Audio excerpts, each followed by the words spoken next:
सत्संग के इस भाग में देखते हैं हनुमान जी की मूर्ति के संदर्भ में। मूर्ति विज्ञान। हनुमान के स्वरूप संबंधी भी अलग अलग जानकारी मिलती है। अधिकांशतः हनुमान जी का वर्ण लाल व कभी कभी काला भी होता है। लाल वर्ण की हनुमान जी की मूर्ति अर्थात सिंदूर से लिपी हुई, सिंदूर में तेल मिलाकर उससे यह मूर्ति लीपी जाती है।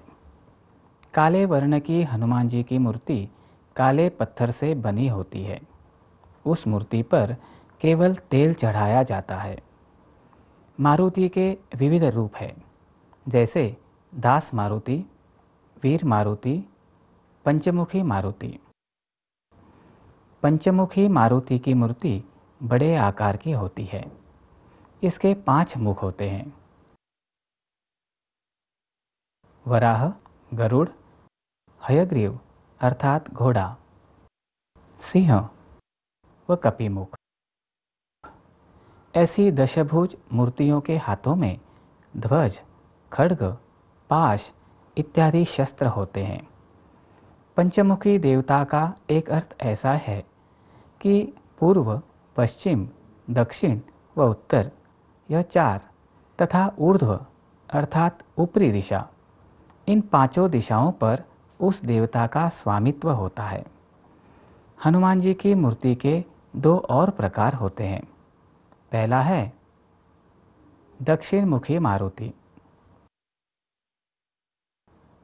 इस मूर्ति का मुख दक्षिण की ओर अर्थात मूर्ति की दाहिनी ओर होता है, इसलिए इसे दक्षिण मुखी मारुति कहते हैं।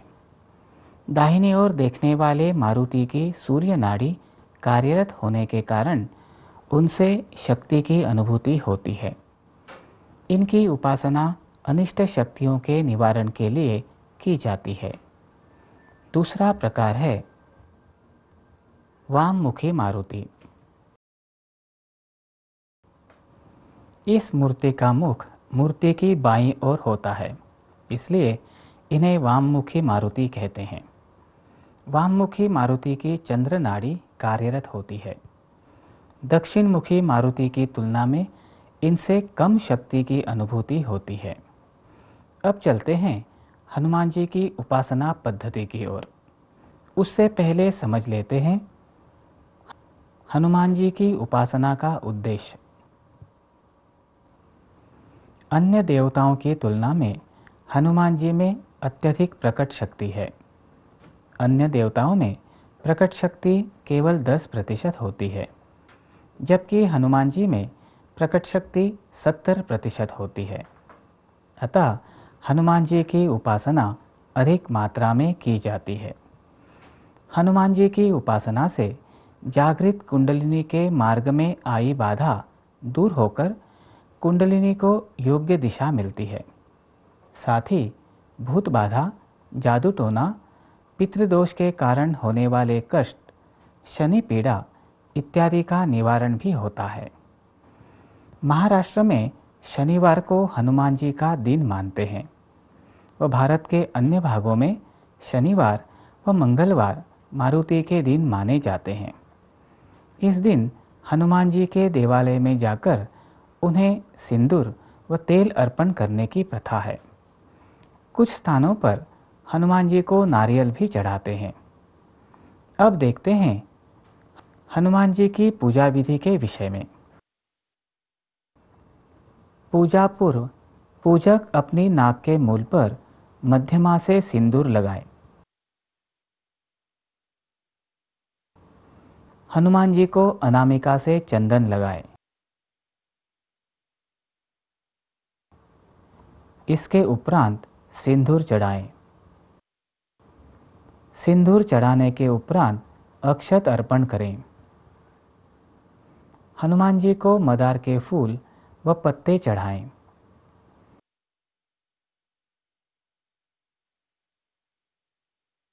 फूल व पत्ते 5 या 5 के गुणांक में चढ़ाएं। फूल तथा पत्तों के डंठल देवता की ओर हों। हनुमान जी को मदार के फूल व पत्तों से बनी माला पहनाएं।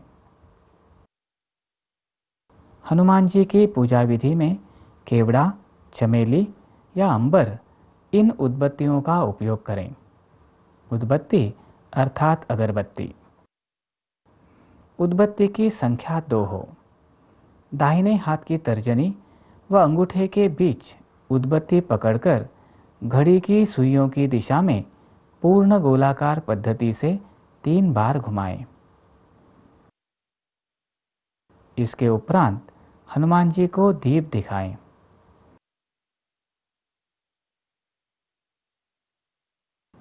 अंत में हनुमान जी को नैवेद्य समर्पित करें। इस प्रकार पूजा करने के उपरांत आरती, मंत्र पुष्प, परिक्रमा व नमस्कार करें। हनुमान जी की कम से कम 5 या 5 की गुणा में परिक्रमाएं करें। स्थान के अभाव अथवा अन्य कारणवश परिक्रमा करना संभव न हो तो अपने चारों ओर 3 बार गोल घूमकर परिक्रमा लगाएं। हनुमान जी की मूर्ति व प्रतिमा दोनों की पूजा अभी दिखाई अनुसार की जाती है। अब तक हमने हनुमान जी की पूजा विधि के संदर्भ में विस्तृत रूप से जानकारी प्राप्त की। इसके अनुसार कृति कर हनुमान जी के तत्व का पूरा लाभ उठाएं। आइए अब देखते हैं हनुमान जयंती कैसे मनाई जाती है। हनुमान जयंती का उत्सव संपूर्ण भारत में विविध स्थानों पर धूमधाम से मनाया जाता है। इस दिन प्रातः 4 बजे से ही भक्तजन स्नान संध्या कर हनुमान जी के देवालयों में दर्शन के लिए आने लगते हैं। प्रातः 5 बजे से देवालयों में पूजा विधि आरंभ होती है। हनुमान जी की मूर्ति को पंचामृत स्नान करवाकर उनका विधिवत पूजन किया जाता है। सुबह 6 बजे तक अर्थात हनुमान जन्म के समय तक हनुमान जन्म की कथा, भजन, कीर्तन आदि का आयोजन किया जाता है।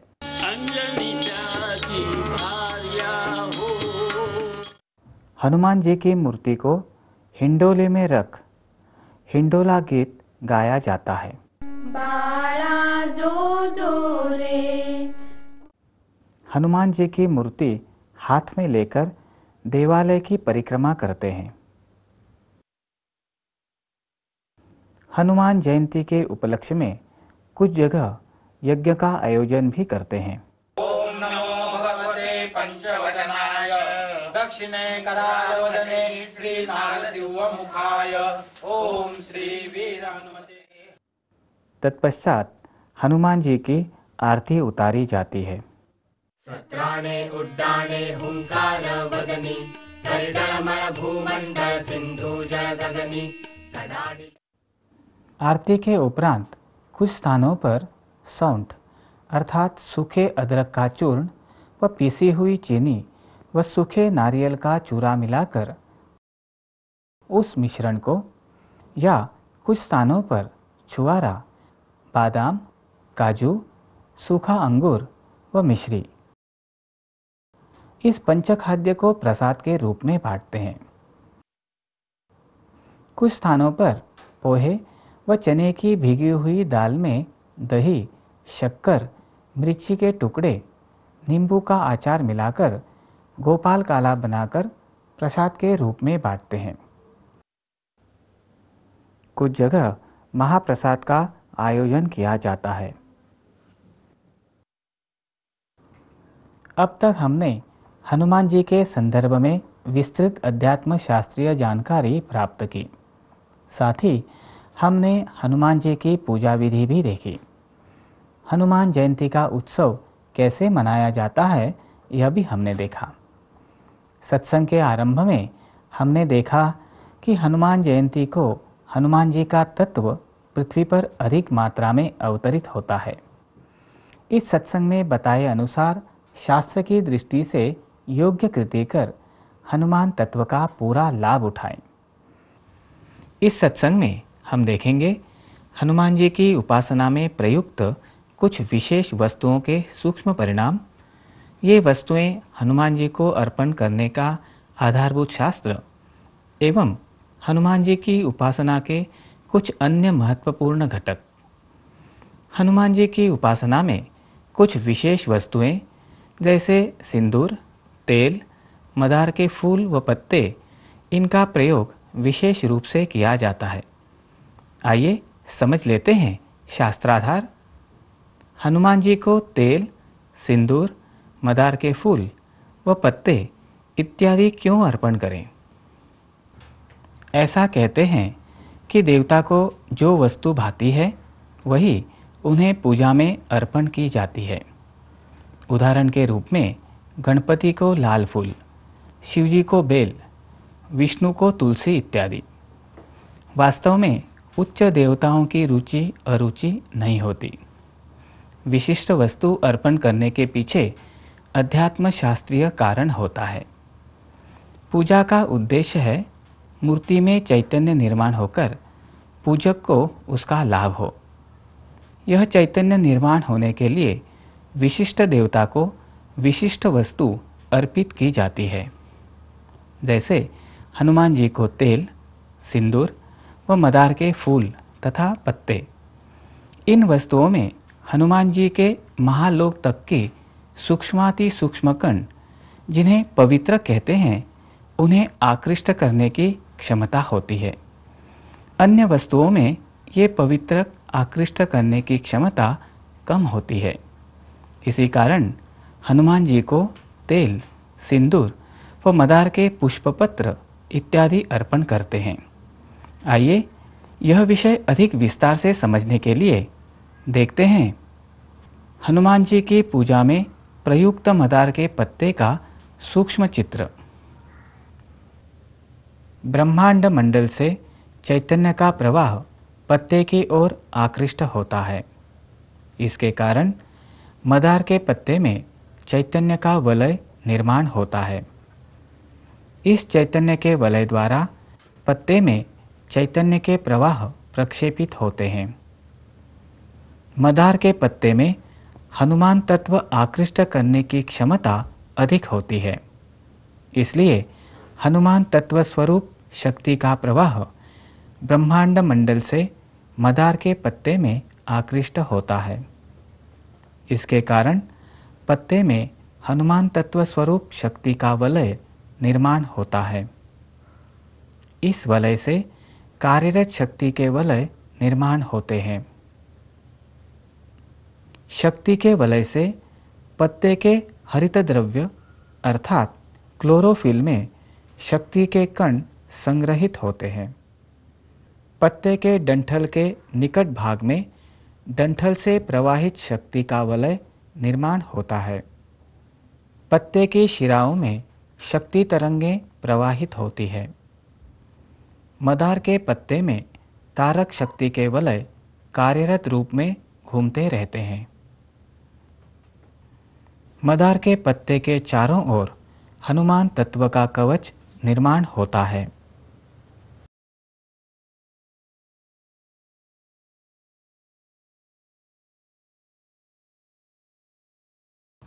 इस सूक्ष्म चित्र द्वारा आपको यह स्पष्ट हुआ होगा कि मदार के पत्ते की ओर हनुमान जी की तत्व तरंगें किस प्रकार आकृष्ट होती है और किस प्रकार मदार पत्र के माध्यम से उनका प्रक्षेपण होता है।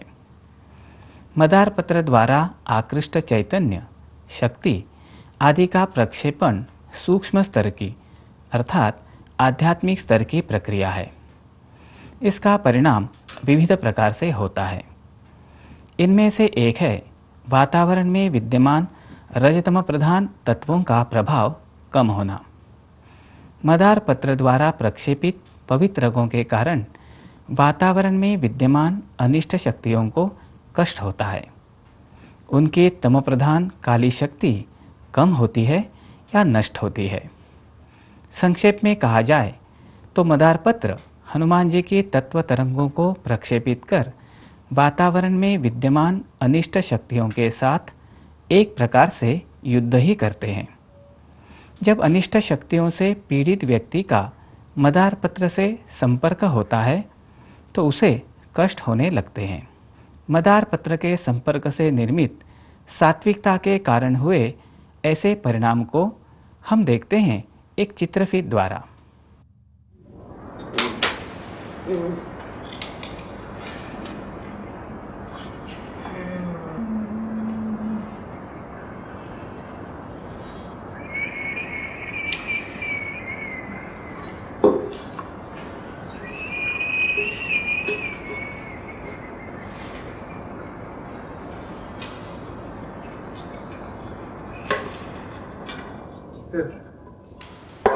यहाँ हमें दिखाई दे रहा है कि मदार पत्र के संपर्क में आने पर इस महिला को कष्ट देने वाली अनिष्ट शक्ति प्रकट हो गई है।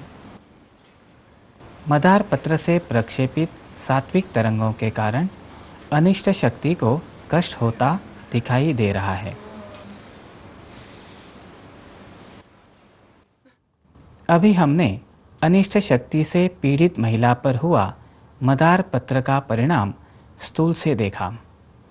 इस प्रकार के परिणाम का मूल कारण है मदार पत्र में विद्यमान देवता तत्वों को आकृष्ट व प्रक्षेपित करने की क्षमता।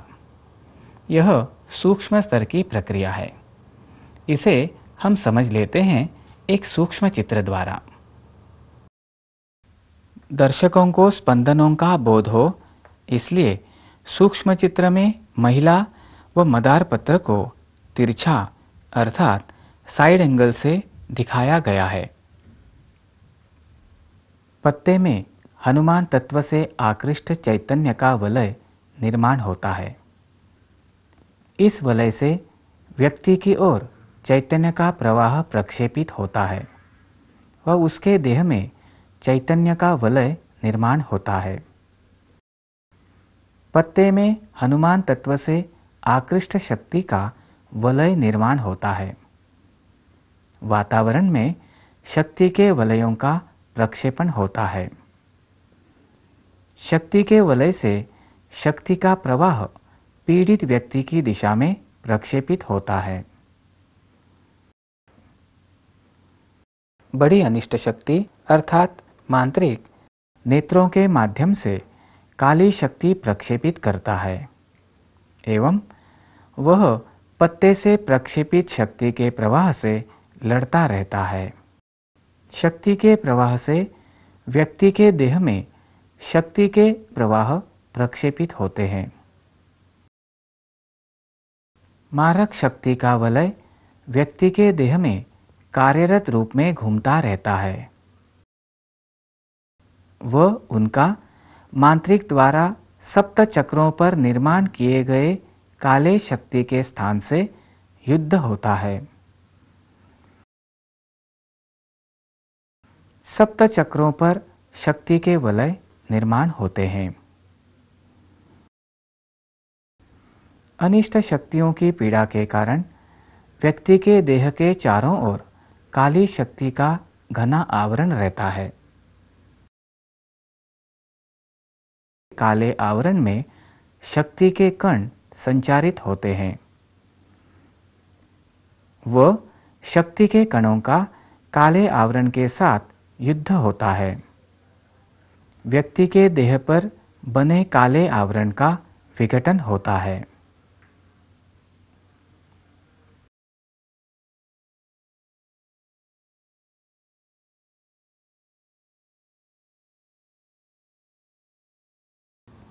अभी हमने चित्रफित व सूक्ष्म चित्र द्वारा देखा अनिष्ट शक्ति पर हुआ मदार पत्र का परिणाम। इससे स्पष्ट होता है कि सनातन संस्कृति में बताई गई धार्मिक विधियां, उन विधियों के अंतर्गत प्रत्येक कृति व उनमें प्रयुक्त प्रत्येक घटक, इन सबके पीछे वैज्ञानिक दृष्टिकोण है। हनुमान तत्व को आकृष्ट करने की क्षमता रखने वाला मदार पत्र मानव को मिला एक वरदान है। अब हम बढ़ते हैं हनुमान जी की पूजा में प्रयुक्त अगले महत्वपूर्ण घटक की ओर, जो है हनुमान जी को चढ़ाए जाने वाले मदार के फूल। हनुमान जी की पूजा में मदार के फूलों का प्रयोग किया जाता है। फूल चढ़ाते समय फूलों के डंठल हनुमान जी की प्रतिमा की ओर होते हैं। कहते हैं हनुमान जी को मदार के फूल अच्छे लगते हैं, परंतु यह मानसिक स्तर का विश्लेषण हुआ।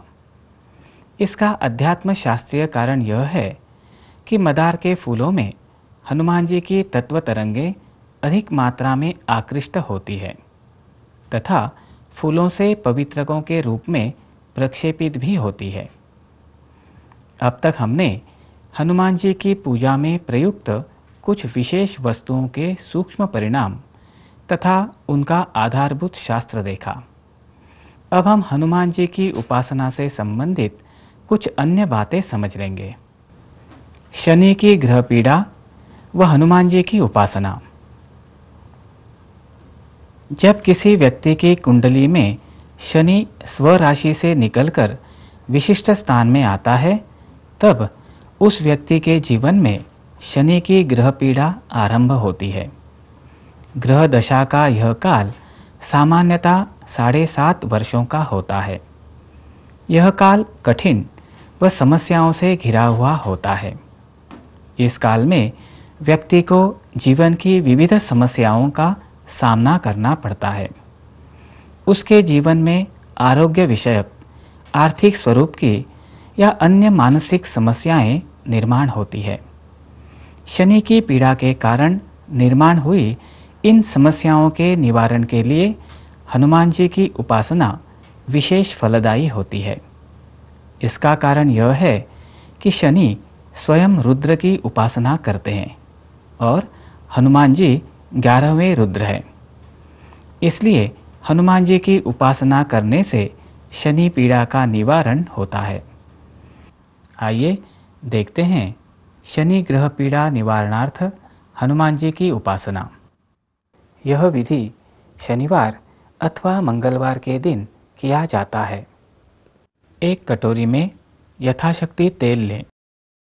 उसमें काली उड़द के 14 दाने डालें। अब उस तेल में अपना चेहरा देखें। उसके उपरांत यह तेल हनुमान जी के देवालय में जाकर हनुमान जी को चढ़ाएं। जो व्यक्ति बीमारी के कारण हनुमान जी के देवालय में नहीं जा सकता, वह भी इस पद्धति अनुसार हनुमान जी की पूजा कर सकता है तथा देवालय में हनुमान जी को तेल चढ़ाने के लिए किसी अन्य व्यक्ति को भेज सकता है। खरा तेली शनिवार के दिन तेल नहीं बेचता, क्योंकि जिस शक्ति की पीड़ा से छुटकारा पाने के लिए कोई मनुष्य हनुमान जी पर तेल चढ़ाता है, वह शक्ति तेली को भी कष्ट दे सकती है। इसलिए हनुमान जी के देवालय के बाहर बैठे तेल बेचने वालों से तेल न खरीदकर घर से ही तेल ले जाकर हनुमान जी को चढ़ाएं। अभी हमने देखा कि शनि की 7.5 का प्रभाव कम करने के लिए हनुमान जी की उपासना किस प्रकार करनी चाहिए। विधि के प्रति भाव न बना रहे तो इस उपासना का प्रभाव कुछ समय उपरांत कम होता है। वैसे ही मदार के पत्र व फूल के परिणाम स्वरूप कम हुआ अनिष्ट शक्ति का प्रभाव पत्र व फूल के चैतन्य के कम होने पर पुनः बढ़ने की आशंका रहती है। कष्ट को समूल कम करने के लिए हनुमान जी का नाम जप निरंतर करना, यही एक उत्तम साधना है। आइए समझ लेते हैं हनुमान जयंती के दिन हनुमान जी के नाम का जप करने का महत्व। हनुमान जयंती के दिन हनुमान जी का तत्व अन्य दिनों की तुलना में अत्यधिक मात्रा में 1,000 गुना अर्थात 1000 टाइम्स अधिक कार्यरत होता है। इस कारण हनुमान जी की चैतन्यदायी तत्व तरंगें पृथ्वी पर अधिक मात्रा में आकृष्ट होती है। इन तरंगों का जीव को व्यावहारिक व आध्यात्मिक दोनों स्तरों पर लाभ होता है। इन कार्यरत तत्व तरंगों का संपूर्ण लाभ पाने के लिए इस दिन श्री हनुमते नमः यह नाम जप अधिकाधिक करना चाहिए। इस नाम जप को कैसे करें यह समझने के लिए आइए एक ध्वनि मुद्रिका अर्थात रिकॉर्डिंग सुनते हैं। श्री हनुमते नमः। श्री हनुमते नमः। श्री हनुमते नमः। श्री हनुमते नमः। इस प्रकार हनुमान जी का नाम जप करने से अनिष्ट शक्ति से पीड़ित किसी व्यक्ति को विविध शारीरिक तथा मानसिक कष्ट होते हो तो उनका निवारण होता है। साथ ही नाम जप करने वाले व्यक्ति को हनुमान जी के चैतन्य का लाभ भी मिलता है। भावपूर्ण नाम जप करने हेतु नाम जप आरंभ करने से पूर्व हनुमान जी के चरणों में प्रार्थना करें। प्रार्थना करते समय हनुमान जी का चित्र अथवा मूर्ति आँखों के सामने लाने का प्रयास करें। इससे प्रार्थना भी एकाग्रता से होगी। प्रार्थना से एकाग्रता साध्य होने पर किया जाने वाला नाम जप निश्चित ही भावपूर्ण होगा। आइए समझ लेते हैं हनुमान जयंती के दिन की जाने वाली प्रार्थना। हे हनुमान जी, मैं अभी आपका नाम जप आरंभ कर रहा हूँ। आपको जैसे अपेक्षित है वैसा भावपूर्ण नाम जप आप ही मुझसे करवा लें। आपके चैतन्य को ग्रहण करने की मुझे क्षमता प्रदान करें। इस चैतन्य से मेरे चारों ओर सुरक्षा कवच निर्माण हो तथा आप ही मुझे सत्कार्य के लिए शक्ति प्रदान करें। यही आपके चरणों में प्रार्थना है।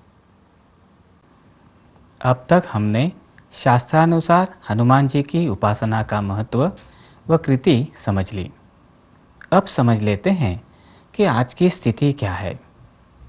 कुछ लोग अज्ञानवश तो कुछ सहेतुक व्यावसायिक लाभ हेतु हनुमान जी का अनादर करते हैं। क्या इससे हम पर हनुमान जी की कृपा होगी? ऐसी परिस्थिति में यह अनादर रोकना कालानुसार आवश्यक उपासना बन जाती है। आइए समझ लेते हैं कालानुसार आवश्यक उपासना। आजकल विविध प्रकारों से देवताओं का अनादर किया जाता है। व्याख्यान, पुस्तक, नाटिका इत्यादि के माध्यम से देवताओं की अवमानना की जाती है। व्यावसायिक हेतु से विज्ञापनों के लिए अर्थात एडवर्टीजमेंट के लिए देवताओं का उपयोग मॉडल के रूप में किया जाता है। देवताओं की वेशभूषा में भीख मांगी जाती है।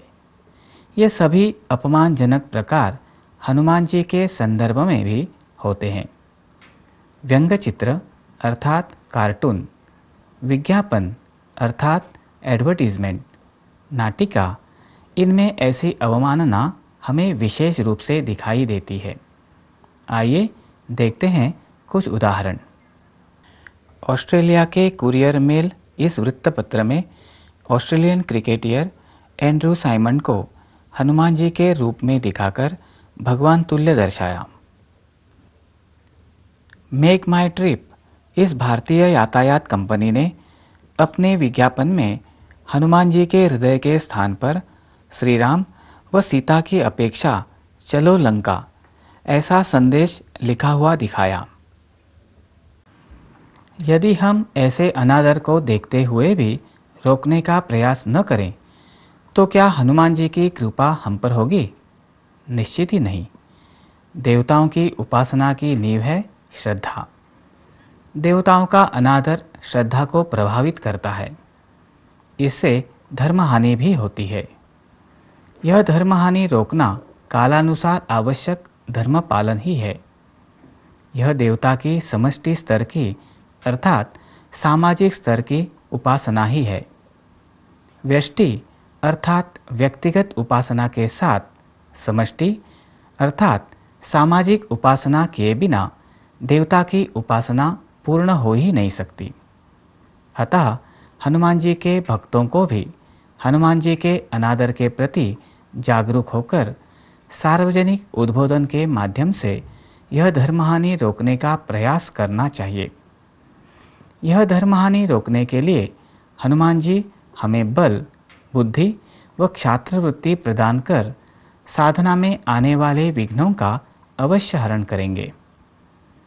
हनुमान जयंती के शुभ पर्व पर हमने इन 2 सत्संगों में हनुमान जी की उपासना व उसका शास्त्राधार विस्तृत रूप से समझ लिया। इन सत्संगों में बताया गया शास्त्र समझकर आप कृति करेंगे व उसका आध्यात्मिक लाभ उठाएंगे। इसी आशा के साथ आज के विषय का समापन करते हैं।